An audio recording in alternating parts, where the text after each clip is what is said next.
Chegou a hora do top 10 dos ganhadores do Oscar de melhor direção nos anos 50. Essa lista leva em consideração as edições de 1950 a 1959.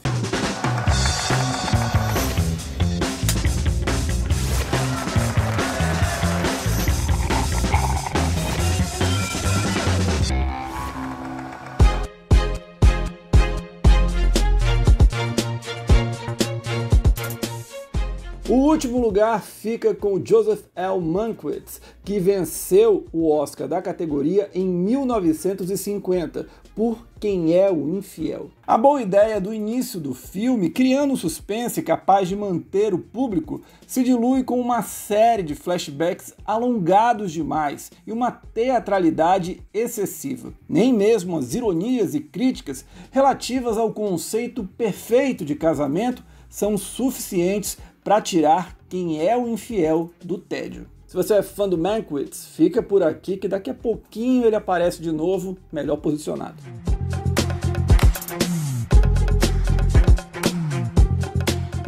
O Vicente Minnelli fez um dos maiores musicais de todos os tempos, Sinfonia de Paris. Também realizou clássicos do cinema americano, O Pai da Noiva, Sede de Viver, Agora Seremos Felizes. Porém, o Oscar veio para uma produção para lá de superestimada. Ganhador de 9 categorias em 1959, Gigi representa o pior da megalomania de Hollywood naquela década. Figurinos e direção de arte extravagantes, figurante para todos os lados, números musicais competentes a serviço de um roteiro pobre, incapaz de desenvolver personagens minimamente interessantes para cativar o público. O Vicente Minnelli até tenta dar um charme, um brilho nos números musicais, mas chegar até o final de Gigi é uma tarefa árdua para qualquer cinéfilo.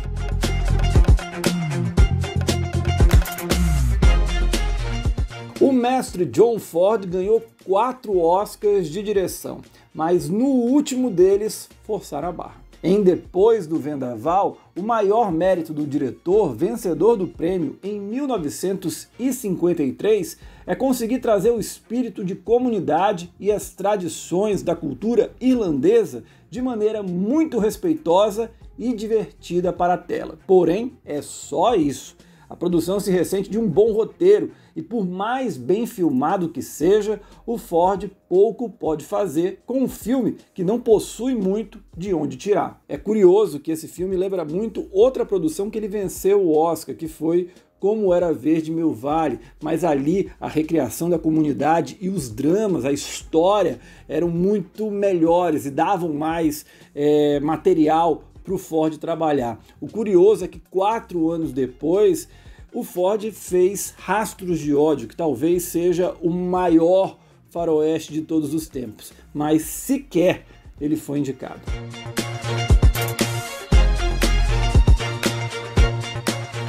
O Delbert Mann conseguiu um feito raro. Levou a Palma de Ouro do Festival de Cannes em 1955 e no ano seguinte ganhou o Oscar de filme e direção por Marty. Pode não ser aquele trabalho marcante, autoral, mas o Delbert Mann consegue ir na essência da história para criar um filme simples na forma, mas extremamente eficiente na sua capacidade de criar empatia com o protagonista. Com isso, extrai o melhor do roteiro e da atuação excelente do Ernest Borgnine. Vale ressaltar que simplicidade naquela época era artigo de luxo, por isso merece muita exaltação essa conquista do Delbert Mann.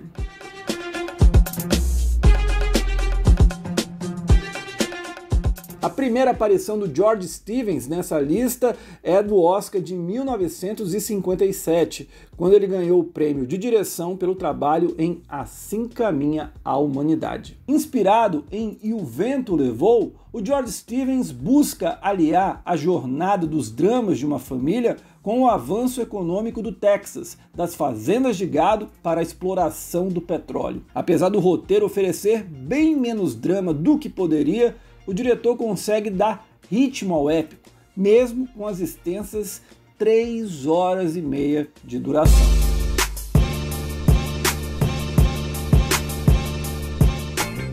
O primeiro dos 3 Oscars do Fred Zinnemann veio em 1954, com A Um Passo da Eternidade. O drama de guerra com o ataque a Pearl Harbor de pano de fundo demonstra a habilidade do Zinnemann em conseguir desenvolver uma série de personagens de forma a dar destaque para todos eles. Não bastasse isso, ele ainda cria momentos imortalizados na história do cinema, incluindo, claro, a famosa cena do beijo entre o Burt Lancaster e a Deborah Kerr. A vitória também ameniza um erro da academia que ocorreu no ano anterior, quando Fred Zinnemann merecia a vitória por Matar ou Morrer, mas perdeu para o John Ford.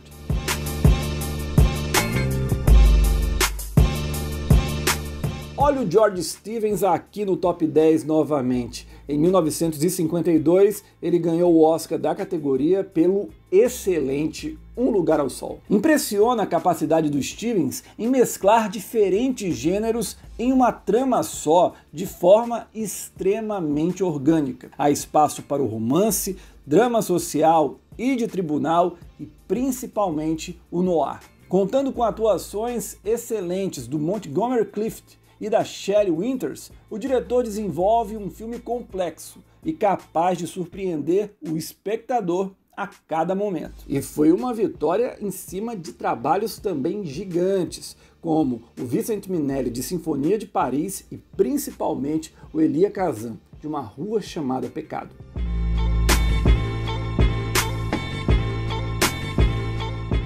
Se o Joseph Mankiewicz abriu a lista no último lugar, nada mais justo do que ele abrir o pódio com a vitória em 1951 pelo sensacional A Malvada. Claro que os desempenhos da Bette Davis e da Anne Baxter, junto com o roteiro perfeito, são pontos altos do filme, mas a direção do Mankiewicz também é muito acima da média. A sofisticada narrativa não linear e a teatralidade das cenas para destacar os conflitos entre as personagens se mostram acertadas para elevar as maiores virtudes de um clássico do cinema.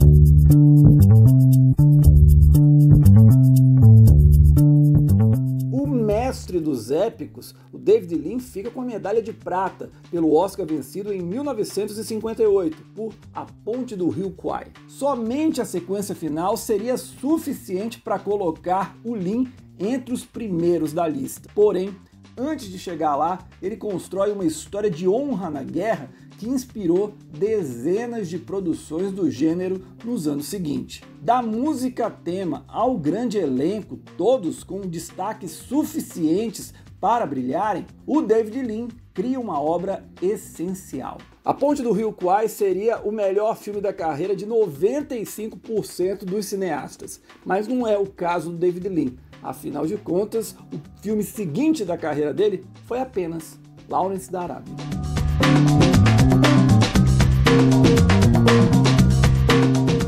O Elia Kazan já era um dos maiores diretores de Hollywood nos anos 40, porém foi na década de 50 que ele realmente ousou como poucos lá no cinema americano.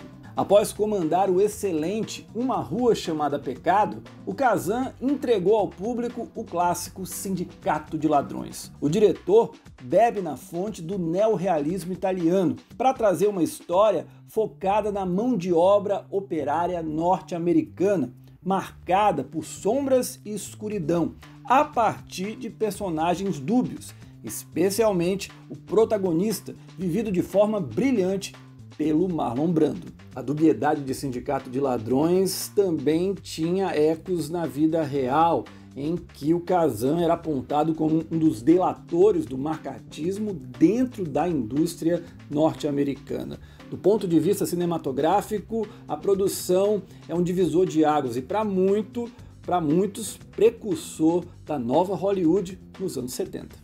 Vamos então para os comentários de vocês. Eu começo com o Isaac Leone. Ele quer saber se eu acho que Duna vai ter boas chances de levar melhor filme ou vai ser esnobado por ser uma ficção científica como foram A Chegada e Blade Runner 2049. Isaac, ainda é cedo para dizer quem vai levar o Oscar de melhor filme. Porém, aqui só projetando, jogando para o alto, acho que o filme pode ser indicado. Vencer aí já acho um pouquinho mais difícil, mas quem sabe. Agora tem uma dúvida do Henrique Anselmo. Ele quer saber se o nome do filme não é Um Bonde Chamado Desejo, em vez de Uma Rua Chamada Pecado. Henrique, por conta da censura na época do lançamento, eles optaram por essa tradução aqui no Brasil, Uma Rua Chamada Pecado. O nome da peça do Tennessee Williams é sim Um Bonde Chamado Desejo. Pergunta da vez é do Super Série Silva. Se a Meryl Streep não tivesse vencido por A Dama de Ferro, qual filme você gostaria que ela tivesse ganho o 3º Oscar? As Pontes de Madison ou O Diabo Veste Prada? Eu gostaria que fosse por O Diabo Veste Prada. Digo isso porque, apesar de gostar dela demais em As Pontes de Madison, seria uma vitória bastante diferente daquilo que a gente está acostumado a ver se ela tivesse ganho por O Diabo Veste Prada. Pergunta da vez é do Thiago Oliveira. Ele quer saber se a maior parte dessas produções foi filmada antes da pandemia ou durante. Varia de caso para caso, Thiago. Killers of the Flower Moon, o novo filme do Martin Scorsese, foi gravado durante a pandemia. Já A Crônica Francesa, o novo filme do Wes Anderson, foi antes da pandemia. E O Beco das Almas Perdidas, remake dirigido pelo Guillermo del Toro, foi um pouco dos dois. Começou a ser gravado antes da Covid-19 se espalhar pelo mundo, porém teve que ser paralisado por conta da crise global e voltou já durante a pandemia. Então vai de acordo com cada filme. Agora é a vez do Davi Vilela, que está sempre por aqui no canal do Cine7 no YouTube, e ele pergunta sobre se o Oscar 2022 a gente vai voltar a ver os grandes medalhões de Hollywood, diferente do que aconteceu nos 2 últimos anos, onde a gente viu vitórias históricas, tanto do Bong Joon-ho por Parasita, como da Chloe Zhao de Nomadland. De fato, Davi, a gente pode ter um Oscar com Scorsese, Clint Eastwood, Steven Spielberg, Paul Thomas Anderson, Guillermo del Toro e muitos outros.